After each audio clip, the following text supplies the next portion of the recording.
Welcome back, everyone, to the deep dive. Today, we're really getting into a topic that's huge in the health space. I mean, it sparks intense debate, almost like a religion sometimes. We're talking about fasting. Right, everywhere. From intermittent fasting to OMAD, people swear by it. Exactly. And we're specifically going to explore the insights from a really impactful recent episode of the Metabolic Revolution podcast. It really challenged a lot of the common ideas about fasting. It wasn't just a small critique either, was it? It took a completely different angle. Totally. It came at it from the perspective of bioenergetics, the actual science of how our cells make and use energy, which honestly changes everything. Okay, let's unpack this. That's kind of our catchphrase here, right?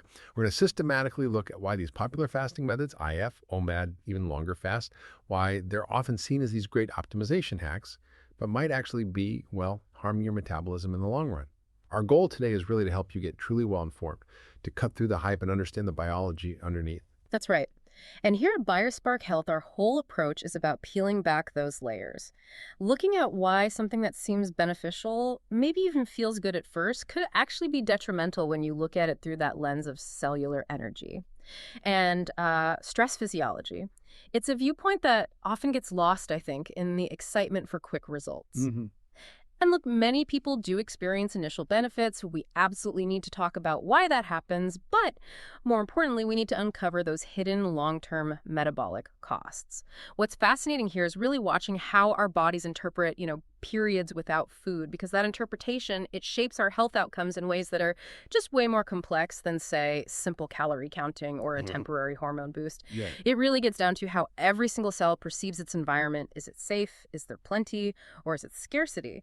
That signal dictates everything. That's a perfect setup because, like you said, the Metabolic Revolution episode, it did not hold back. It made this incredibly bold claim, basically. Intermittent fasting, OMAD, extended fasts, they're not optimization strategies. They're metabolic suicide missions. Wow. Yeah. I mean, that's a really stark statement, right? Especially considering how, deeply embedded fasting is now in health culture. It really is. So maybe let's take a step back. Why is fasting so appealing? What are those common arguments you always hear? Well, there's the whole ancestral living thing, right? Like our ancestors did it, so it must be good for us. Then there's autophagy, that cellular cleanup idea. Sounds great. Yeah. Spiking growth hormone for anti-aging or muscle. Always a popular one. And, of course, the big one, improving insulin sensitivity. These are really powerful stories, aren't they? They tap into that desire for better health. Absolutely. And you see it. People are fiercely loyal to their fasting windows. It's like a badge of honor, proof of discipline. And hunger, that's seen as weakness, something you just got to push through. Yeah, there's almost a moral component to it sometimes. Exactly. It's not just biology. It's become this virtue. You've nailed the appeal perfectly. It's built on these arguments that, yeah, they sound logical on the surface, but when you really scrutinize them through that bioenergetic lens, they start to fall apart or at least look very different. So let's do that. Let's take them one by one, just like the Metabolic Revolution deep dive did, and see what the biological reality looks like. Yeah. First up, that ancestral argument.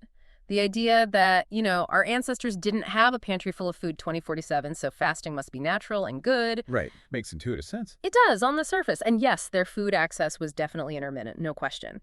But here's the absolute crucial difference. Their periods without food. That was involuntary starvation, that was real famine, real scarcity, a genuine threat to survival. The key insight from bioenergetics is this. Your body's physiological response to you deciding to skip breakfast today is identical, indistinguishable from its response to actual forced starvation back then. Wow. Your cells don't get a memo saying, oh, don't worry, this is just for optimization, food's coming later. Nope, they just register, no fuel coming in, emergency. And they kick off this ancient, deeply ingrained survival response. So it's not thriving, it's just surviving. Exactly. It's pure survival mode. It's about conserving energy at all costs, not optimizing anything. That's the fundamental disconnect. Okay, that really reframes the natural argument completely. What about autophagy then? That cellular cleanup sounds undeniably good. How does bioenergetics view that? Right. Autophagy is fascinating. It's your body recycling old, damaged cell parts. Sounds like something you definitely want more of, doesn't it? For sure. But here's the nuance that gets missed. Fasting is not the only way to trigger it. And critically, it's probably not the best or most metabolically sound way. Actually, your cells perform autophagy much more efficiently and without the massive systemic stress when they're consistently and adequately fueled. Really? How does that work? Well, think about it. Things like having enough active thyroid hormone, which is a signal of energy abundance, actually increases autophagy significantly. Good quality sleep is a huge trigger. Appropriate exercise, not excessive but regular movement, stimulates it too. And maybe the most surprising one for some people, getting enough carbohydrates consistently actually supports these cellular repair processes without triggering that whole stress cascade. Huh. So carbs aren't the enemy of cleanup. Not at all. When they're the right kind and in the right amounts, the autophagy you get from fasting, it comes at a really high price. It's like deciding to clean your garage by setting the whole house on fire. Okay, yeah, that's a vivid image. You clear the garage, but... Right. But the cost is catastrophic to the rest of your metabolic health and your hormonal balance. It's inefficient and stressful. That cost-benefit analysis is key, isn't it? It's not just if something happens, but how and at what expense. Yeah. So, okay, autophagy isn't uniquely optimized by fasting. What about the big one? Growth hormone, GH. Everyone talks about the GH spike during fasting for anti-aging, muscle building. Yes, the GH spike. It definitely happens. You see charts, graphs, GH levels shoot up during a fast, and the fasting world loves this. They point to it as proof of anabolic, building benefits. Right. But again, we have to ask why. Why does GH go up in this specific situation under duress? Is it really a signal of growth and repair? And the bioenergetic answer is? The bioenergetic answer is no. That GH spike during fasting isn't about building you up. It's a core part of the body's stress response. It works hand in hand with high cortisol. Oh, interesting. So it's working with cortisol. Exactly. Their job together in this context is to break down your own tissue's fat primarily, yes, but also muscle protein to create fuel. It's a fundamentally catabolic state designed to mobilize resources that are already stored inside you. So it's scavenging. Precisely. When there's no food coming in, GH and cortisol act like internal scavengers. They're trying to keep essential functions going, especially providing glucose for the brain, by basically eating parts of you. It's a survival strategy to stop you from wasting away too quickly during a famine so you can maybe find food. Gotcha. But when you're fasting voluntarily, it's still a breakdown signal. It's your body cannibalizing itself for fuel. That is the polar opposite of optimization or an anabolic state. Okay, that busts another major myth. So GH spike equals stress and breakdown, not growth. Now, what about insulin sensitivity? This one feels particularly tricky because low insulin is often seen as the holy grail. It is tricky, and this might be one of the most, let's say, counterintuitive points from a bioenergetic view, but it's absolutely vital. The common belief is fast, low insulin, improved insulin sensitivity. Simple, right? Seems logical. Less insulin needed, so you become more sensitive to it. But the Metabolic Revolution episode argues, and bioenergetics supports this strongly, that consistent, frequent eating, especially including enough good carbohydrates, is what actually improves true insulin sensitivity. Ow. That seems backward to what we usually hear. Think about it like practice. When your cells are regularly seeing glucose, they stay good at handling it. They keep their insulin receptors active, they maintain the GLUT4 transporters, all the machinery needed to efficiently pull glucose inside for energy. They're metabolically flexible because they practice using glucose. Okay. When you fast, yeah, your insulin levels are low. Why? Because there's no food coming in to raise blood sugar.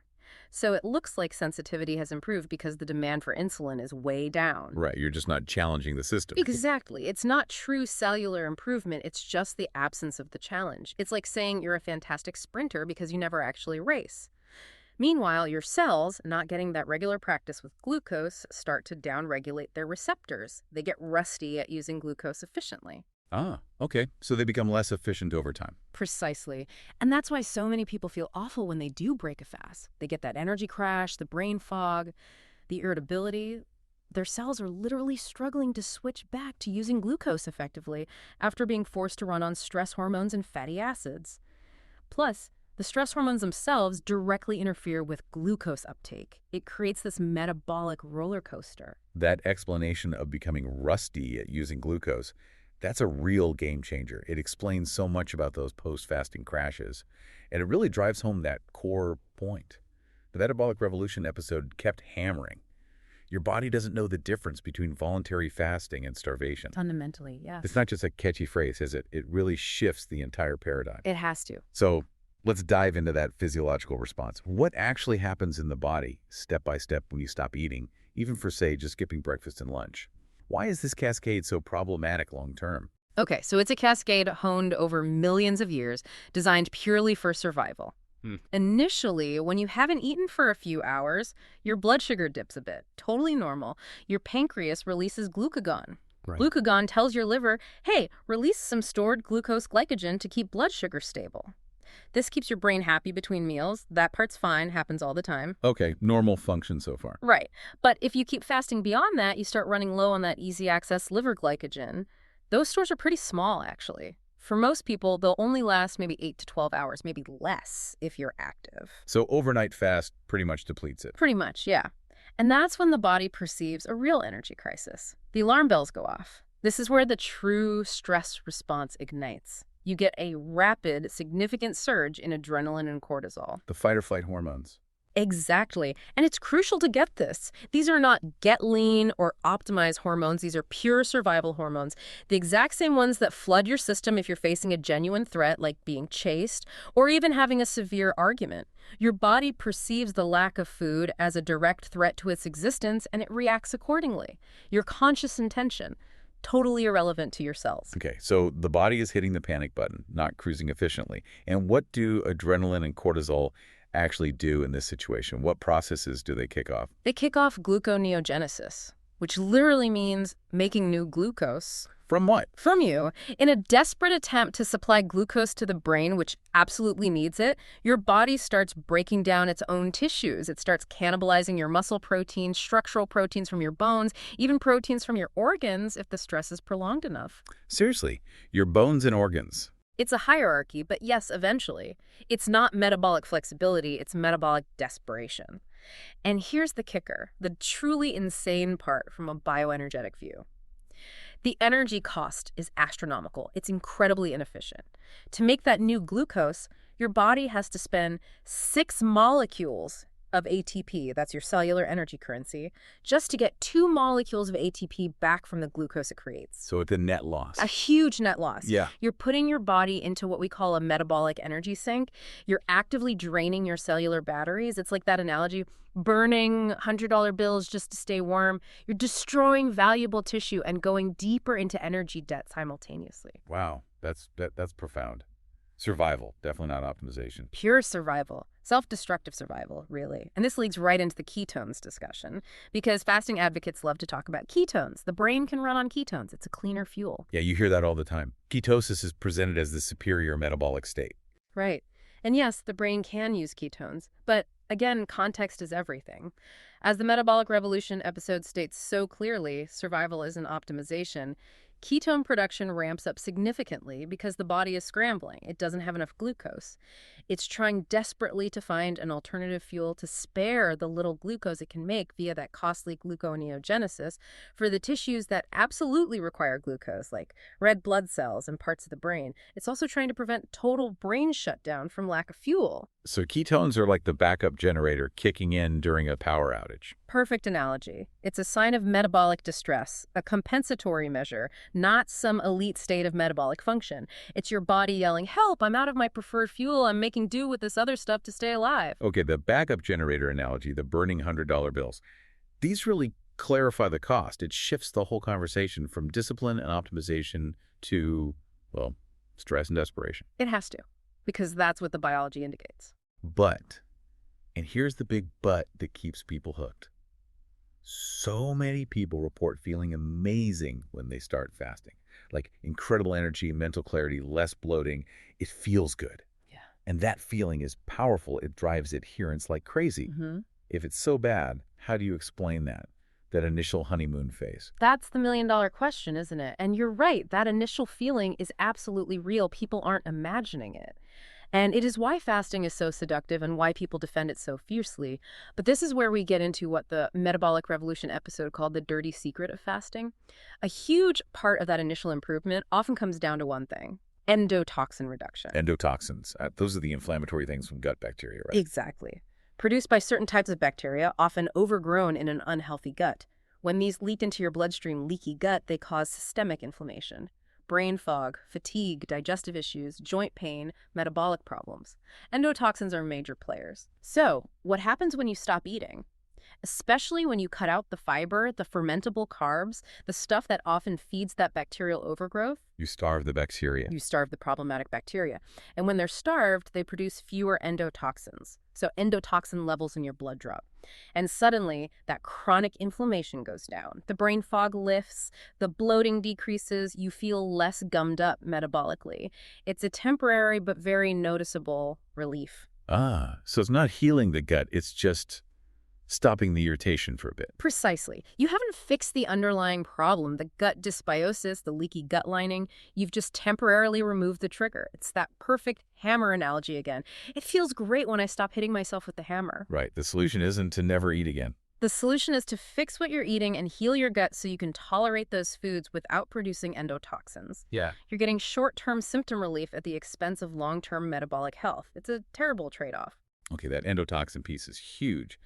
What about the energy surge, the mental clarity, that almost euphoric feeling some people get? Yeah, that's often the other side of the coin. The stress hormone high. Remember that surge of adrenaline and cortisol we talked about? Panic response. Well, in the short term, those hormones can make you feel wired, hyper alert, even euphoric. It's your body mobilizing all resources for perceived danger. Think about stage fright giving you a burst of energy or the initial phase of intense exercise. It's the same physiology. So you're literally running on stress.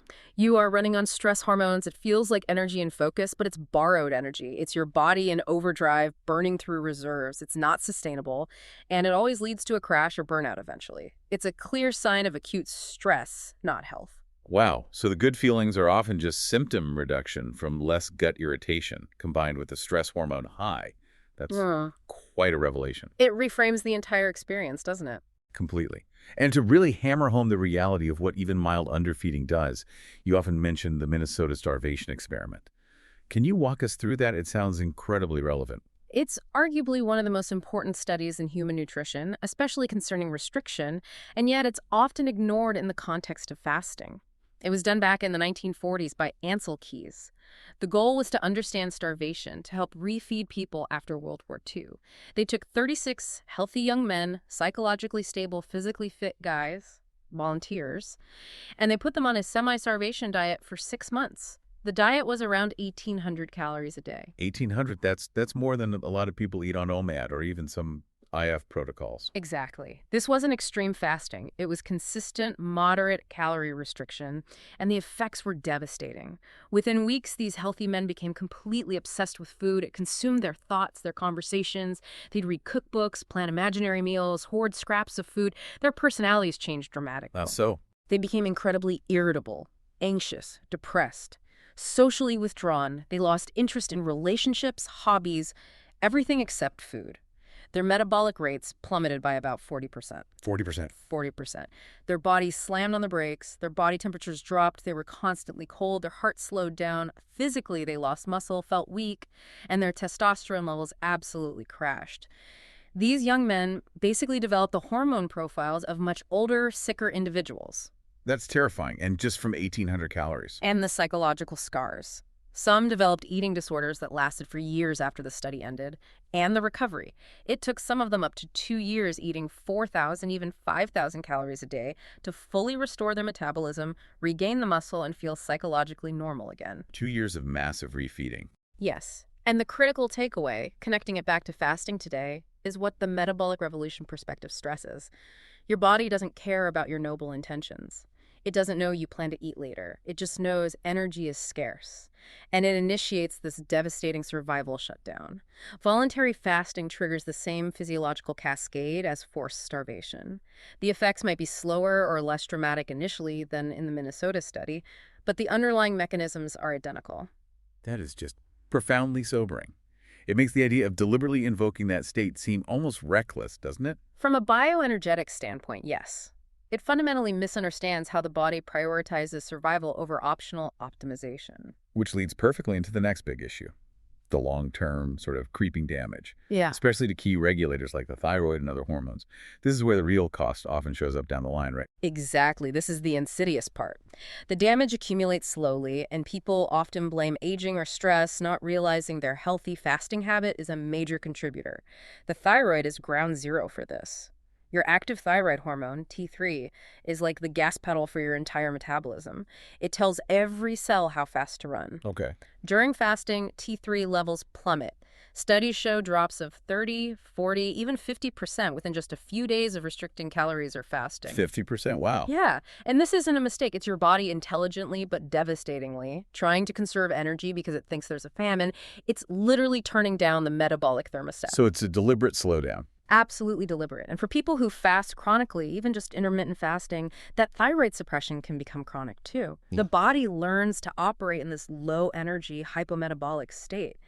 And that leads directly to all those classic hypothyroid symptoms we see constantly at BioSpark Health. Feeling cold all the time, lower body temperature, slow pulse, fatigue that sleep doesn't fix, hair falling out, brittle nails, stubborn weight gain despite restriction, brain fog, constipation. So you're not becoming metabolically flexible, you're becoming metabolically impaired. Perfectly put. You're basically putting your body into a state of low-level chronic hibernation, always conserving, never thriving. That's incredibly concerning. And I imagine it's even worse for women, given how sensitive their systems are.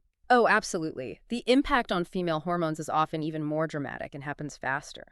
The Metabolic Revolution episode really emphasized this, and it's critical because so much fasting advice is dangerously one-size-fits-all.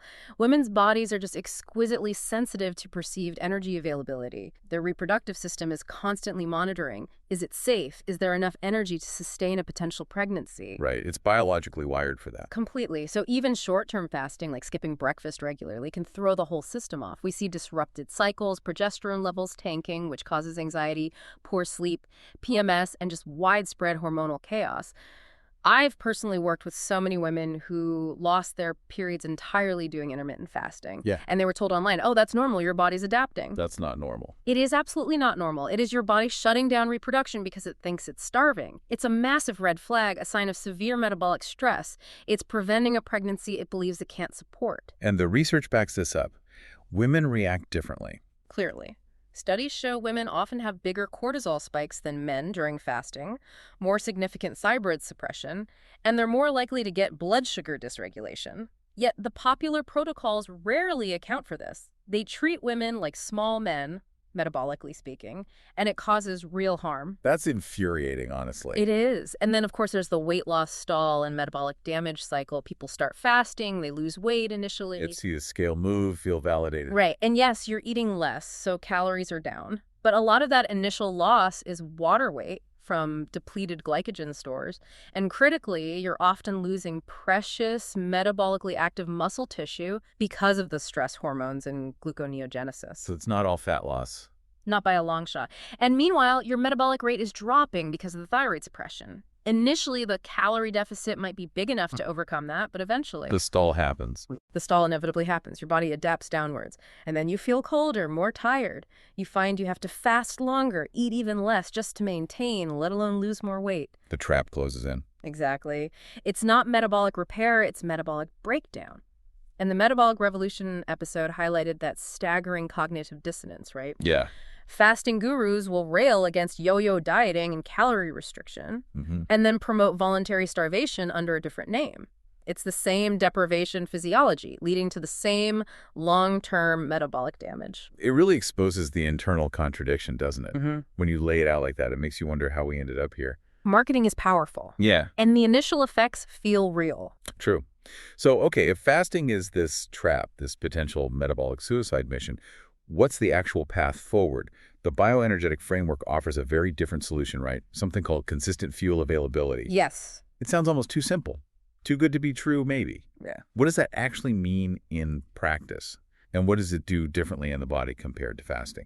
It does sound simple, doesn't it? Especially in a world obsessed with complex protocols and restrictions. But yeah, the bioenergetic solution is fundamentally about consistent fuel availability. And it means exactly what it says. Giving your body a regular, adequate supply of the energy it needs throughout the day. Not too much, not too little. Just consistently meeting its needs. This means eating breakfast soon after waking. It means having meals and snacks when you are genuinely hungry. It means not deliberately forcing long periods without food, and definitely not going to bed hungry. It's about sending constant signals of safety and abundance to your cells. Signals of safety. I like that framing. So what happens metabolically when you send those signals consistently? Well, basically, all the negative adaptations from fasting reverse. Magical things happen, as the episode put it. First, your thyroid stays active. T3 production remains robust because the body perceives fuel is available. No need to slow down, so you feel warmer, more energetic, clearer-headed. Second, your stress hormones stay low and balanced. No constant panic signal means cortisol and adrenaline aren't chronically elevated. Your body shifts from survival mode to growth and repair mode. Better sleep, less anxiety, more resilience. Nice. Third, your muscles stay full of glycogen. You have readily available energy for movement. Exercise feels better. Recovery is faster. Fourth, your brain gets steady glucose, its preferred fuel. So you get stable mood, consistent focus, less irritability, no more roller coaster.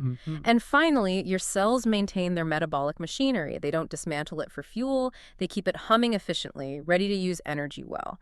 This leads to a truly robust, resilient, and genuinely flexible metabolism. It sounds like just letting the body do its job properly. That's exactly what it is. It's working with your biology, not against it. Think about the child metabolism analogy from the episode. Right. Kids eating all the time. Yeah. Kids naturally graze, they snack, they wake up starving, they don't fast, and they have blazing metabolisms. They're warm, energetic bundles of healing and growth. We train it out of them, don't we?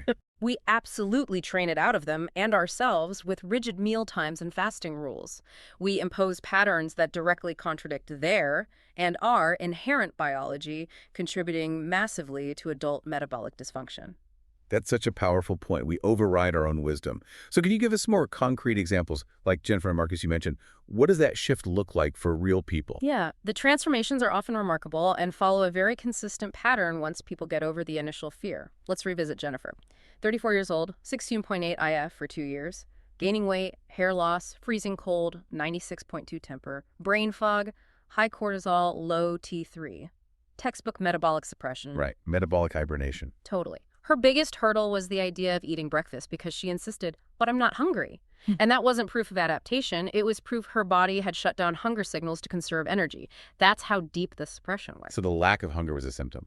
A major symptom. Once she started, gently, consistently, eating breakfast, sending that safety signal, slowly her temperature started to rise, the hair loss lessened, the fog lifted, the hunger signals gradually came back online as her body started to trust again that the famine was over. It takes time and consistency. Okay. And Marcus, the OMAD guy. Right, Marcus, 35. OMAD for a year, lost 30 pounds, looked disciplined but felt awful. Zero libido, no energy, couldn't build muscle, testosterone of an 80-year-old. That's the hidden price tag. Wow. His intervention, same starting point. Just eat breakfast. Eggs, fruit, honey. Simple stuff. He was terrified of regaining weight. I bet.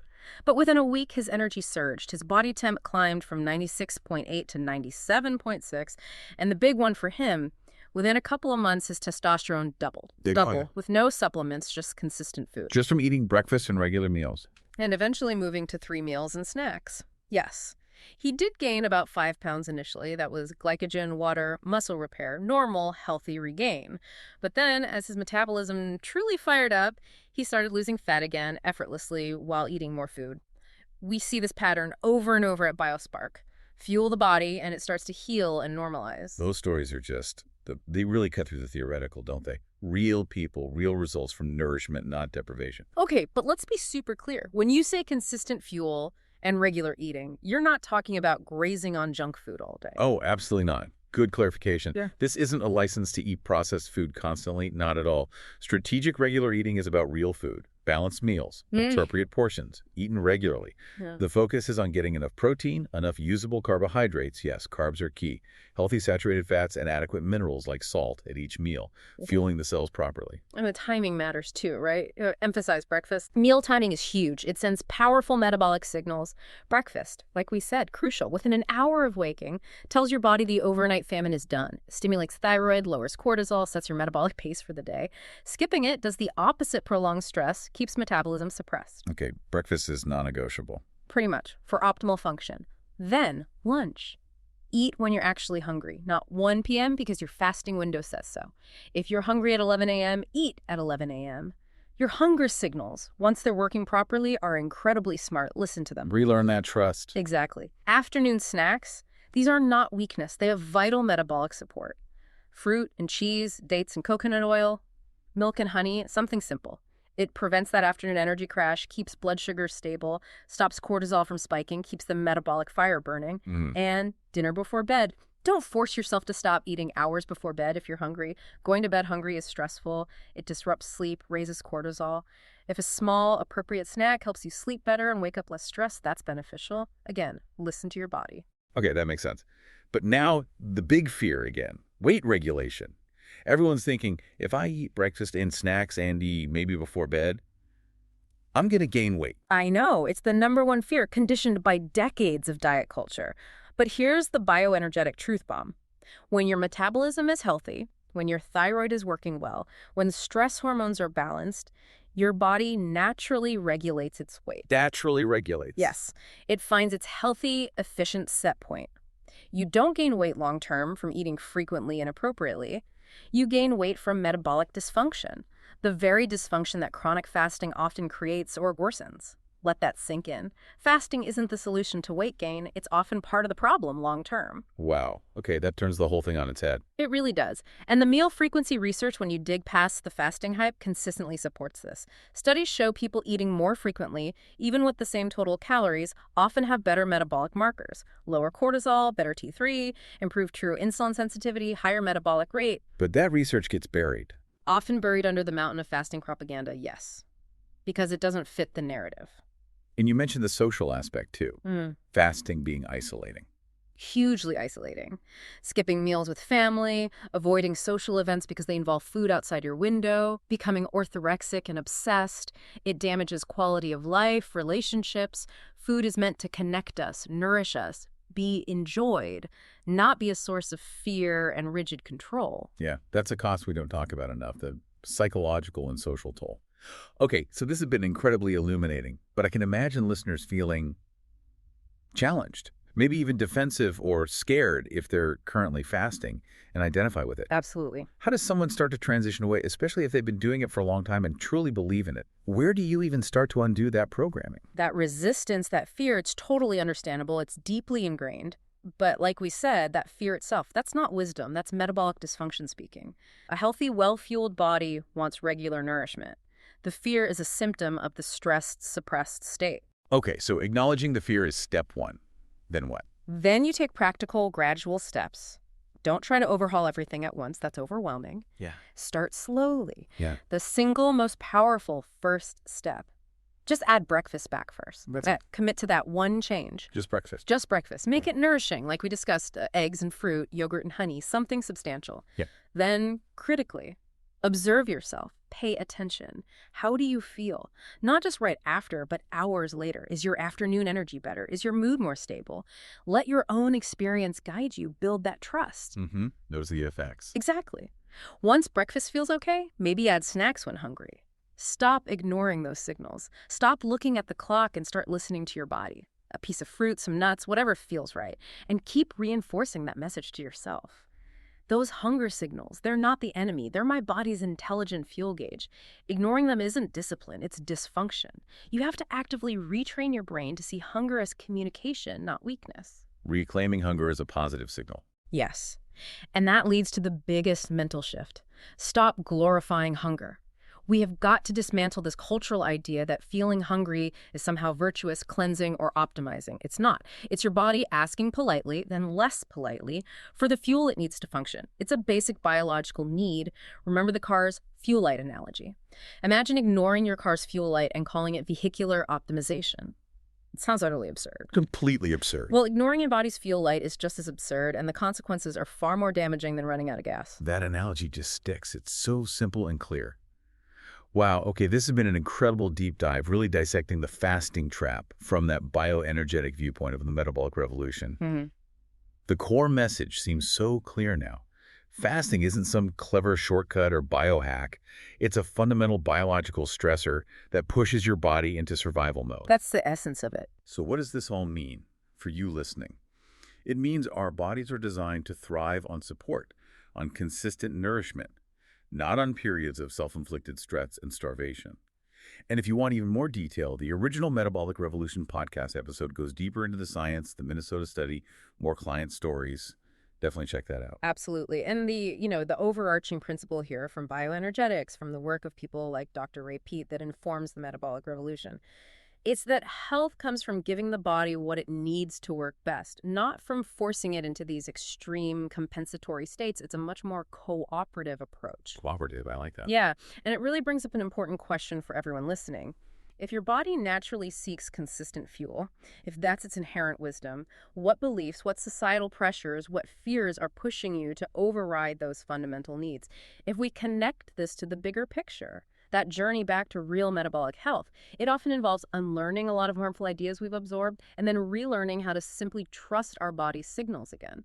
That trust is key. That's a really powerful thought to end on. Unlearning and relearning trust. And it sets us up perfectly for next week's deep dive. Join us then as we explore another absolutely crucial piece of the metabolic puzzle, your body temperature. We're going to show you why that 98.6 Fahrenheit number is basically a myth for most people today, why a temperature consistently below, say, 97.8 can be a major sign of metabolic suppression, and how a simple thermometer, a basic thermometer, can tell you more about your real-time metabolic health than thousands of dollars in lab tests sometimes. It's a game changer, truly. It really is. So until then, maybe consider stopping the fasting, starting to eat consistently, and starting to really live in a nourished body. Your metabolism, your hormones, your energy, your whole well-being, they will thank you for it. Absolutely. See you next time on The Deep Dive.